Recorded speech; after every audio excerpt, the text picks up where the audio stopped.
You're listening to Rockers in Recovery Radio. If you'd like to find out more information, go to rockersinrecovery.com or Rockers in Recovery on Facebook. Thanks for listening. Have a great day. Hey, I'm John Hollis for Rockers in Recovery. I want to thank you for tuning in tonight. And, of course, Rockers in Recovery has been around since 2008, and we are a media organization that's dedicated to carrying a message of addiction recovery through music, news, events, and festivals taking place within and not limited to the clean and sober community. Of course, we have a situation that is occurring coming up here pretty rapidly in February. We are having the Rockers in Recovery Music Fest. You can go to rockersinrecovery.com and find out more information about that. And tonight we have a special guest with us. She has been in the world of music for a very long time, and most importantly, she is a lady that carries the message of hope in recovery and also does it through her music, too. So we're going to bring Marge Raymond on, and we're going to talk to Marge about music and recovery. Marge, good evening. How you doing? Good evening. So glad you could call in and be a part of the show, and I'm so glad that you are somebody that can carry the message of recovery in the way that you do. But most importantly, you are somebody that not only is in recovery, but you're somebody that has that deals with family members that have issues with recovery, and you're able to stand strong and support other people through that process too. So I think that God blessed you with two gifts. What do you think, Marge? Yeah, well, we all know that it's a genetic and horrific disease, and unfortunately most of us that have this disease know that there's usually another family member that has it or will come down with it, and it's important to know that there's hope and that the program does work. And then again, like they say in the preamble, there are those that have, grave emotional and mental disabilities. And I have that in my family. But it's also, if you have that willingness and also the capability of being honest, you can achieve sobriety a day at a time. And just want everybody to know that there is a life out there you never knew existed, even though at this point some of you may be feeling that you're hopeless and helpless and at the end of your rope. That's the way I was when I came in. And there definitely is another world out there that's, when you're in the throes of addiction, it's like being in hell. I mean, it is a horrible, horrible, horrible place to be. The despair and the just the cycle that we go through of chasing whatever our substance of choice is. And it's the great taker away. Here in Brooklyn, we call it the undefeated champion of the world. Addiction is the undefeated champion of the world.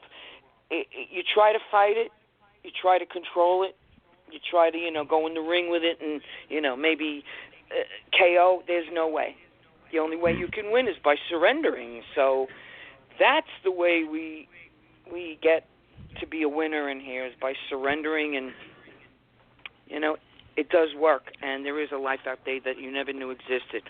I always talk to people in the program about we all have hidden talent, and a lot of us, because we've been in the throes of addiction for some people not a long time and some people for decades, and therefore they don't know anything other than getting high and achieving to get high. It's the cycle that we go around. Getting high, coming down, trying to get whatever our substance is, and the same cycle over and over. So we don't know what we're good for. And I have seen so many people in recovery all of a sudden become phenomenal artists, great in like business. There's just all these inborn talents that we have that The disease doesn't want you to know you have. It wants to control you, you know. So once you surrender and you regain your power, you get to see how great life can be. And there's a huge support system. We're all in a big club. I like to call it the club. We're in a club. I can go anywhere in the world and go into any room of recovery, AA, NA, CA, GA, PA, anything with the anonymous on the end of it, and I'm welcomed as if it's my family, because quite frankly, it is my family.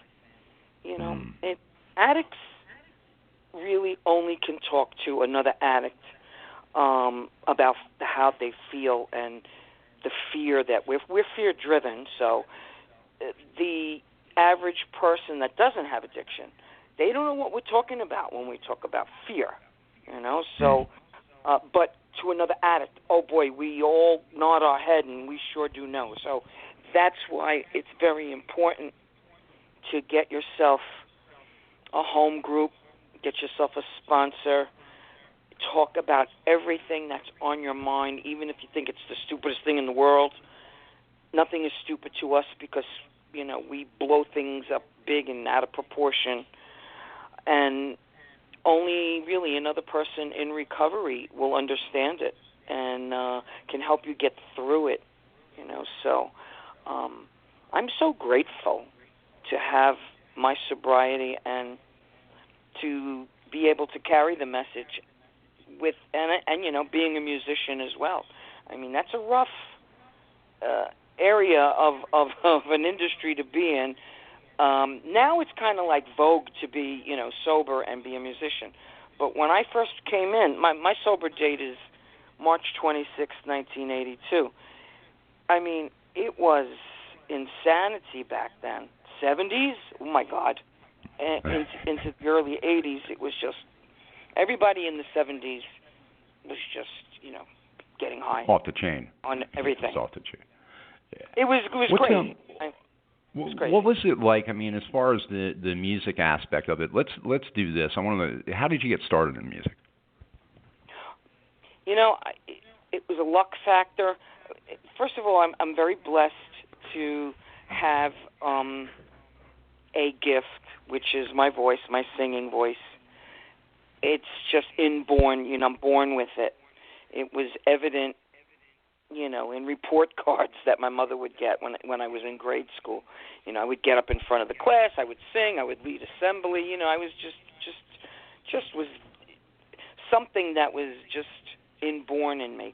And then one day, my era that I grew up in, there's a lot of doo-wop singing on the corners and a lot of singing groups in Brooklyn, New York. So I started to just sing with a bunch of guys that were singing a cappella doo-wop, and I was discovered singing on a street corner. It's that's busking, they call that now. And so a guy was driving by and he stopped and he said, "Oh my God, this group is phenomenal." And then they brought me up to a record label, and then the president of the label said, "Hey, wait a minute, we want to hear the girl." I was singing background vocals. The guys really didn't let me sing the lead vocal. Maybe I had 2 lead vocal, songs I could sing out of like 100. And then as soon as they heard my voice, they said, "Okay, you're the lead singer." And so from there, I kind of and I was young at the time. I was only like 15. And then I kind of gave it up because at that time, you get married. I had a boyfriend. I got married. By 21, I was married. But by about the age of 24, I was back in the business again. I had bumped into some people I had met, and there was a lot of session work going on. So as soon as I got back into the recording studios as a session singer, that's once again how I was found. I sang on so many phenomenal albums. Electric Light Orchestra, that was my big break. Jimmy Iovine was the engineer at the record plant, New York, engineering Jeff Lynne's, Electric Light Orchestra, Face the Music album. And I was coming up with some vocal parts. Jeff was like, he was very open to all the musicians, like, what do you hear? And he was the kind of producer that lay it down and then in the mix, either use it or you don't use it. So I was coming up with parts, and so were the other singers. And Jimmy Iovine was very impressed, and we shared a cab going home, and he says, you should have your own band. So I said, yeah, just like that I can get, how do you get your own band? I mean, I'm working on Wall Street at the time, and he formed a band for me. And then I got signed to RCA, had 2 albums. What was the name of the band? Well, Flame. Okay. The first album was Queen of the Neighborhood, and the second album was self-titled Flame. You can find it on eBay. It's on vinyl, and a lot of people have now downloaded it. It's free streaming all over the place, as we don't have a music industry anymore. So everything is, unfortunately, nobody makes money, only touring. So, it's online. I sing, and I also sang with Aerosmith, which also was Renegade, Humble Pie, oh my goodness, $1 Billion Babies. They had a great album out. My word, I'm like so many. Margie and the Formations was the first record that I did, so that charted at number 22. And those were singles back then when you recorded in the olden days. I guess you can call it that. And I still sing. I still do recordings for whoever records. I do background vocals and arrangements, and I play out every weekend with a group called Generation Gap. So in New York City, we were always working. People love all the songs that we do because we do all the good stuff from every decade, even top 40 now. So I'm lucky. I get to work and do what I love to do. I love it. That's a blessing. Marge, in closing, we got a couple minutes left. I just want to thank you for your support over the years of Rockers in Recovery. And you've come down and you did the fest 1 year, and you came and spoke with some people at a detox center. You really put a lot of effort into your recovery. Right. You're one of those people that I look up to as far as somebody with long-term recovery that I know really does the footwork. And I want to thank you for being a part of the Rockers in Recovery show tonight. Where can people find you online? Okay, all you have to do is Google or just, use any of the search engines. Marge Raymond, and all of my social media comes up. I'm on Facebook, Twitter, Instagram, my margeraymond.com. I'm all over the place. So anybody can find me. I'm very approachable, especially if you message me and you're in recovery and you want to talk. I'm always there. I like to say that one of the first things I did when the internet came out, I was one of the first people to start recovery online for people that were homebound. So that was almost like a groundbreaking thing. There's a lot of people who cannot get out of their house, who are homebound, albeit they're blind or they're disabled in some form, but they definitely are addicted as well. That was a big breakthrough, and I realized how many people were helped like that. So I'm approachable. Find me online. I will talk to you if you have, if you're looking for recovery. John is phenomenal in his Rockers in Recovery and knows a lot of people and how people can get into rehabs and it's just the help is there if you want it. I leave people with this.